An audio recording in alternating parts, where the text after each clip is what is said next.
Les acteurs du RGPD, épisode 4, le délégué à la protection des données.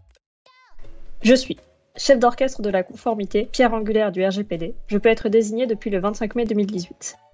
Interne, externe ou mutualisé, je remplace mon prédécesseur, le correspondant informatique et liberté. Accompagnant le responsable de traitement dans ses choix en protection des données à caractère personnel, je suis... Le délégué à la protection des données. Bonne réponse. Bravo, vous l'avez deviné. La minute du jour porte bien sur le délégué à la protection des données. Qui est-il? Personne physique ou morale, désignée auprès de la CNIL, le DPD a pour mission essentielle d'accompagner la conformité de ou des organismes l'ayant désigné. Obligatoire pour tout organisme public et au cas par cas dans le privé.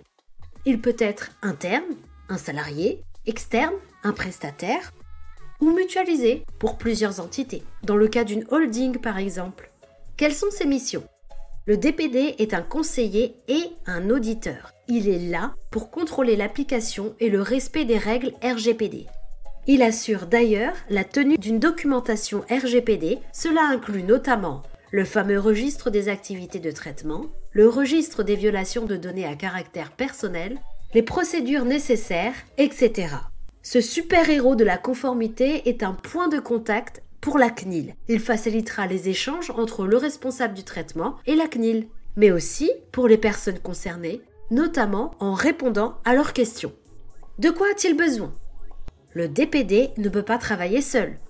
Pour mener à bien ses missions, il a besoin de l'implication du responsable du traitement et de tout acteur intervenant dans les activités de traitement. En plus des moyens techniques et financiers que l'on peut envisager, le besoin numéro 1 d'un DPD repose donc bien sur la communication et son implication dans tout projet concernant des traitements de données personnelles. Alors n'hésitez plus, vous avez un DPD, prenez contact avec lui. Et si vous n'en avez pas encore un, il est peut-être temps de penser à sa désignation.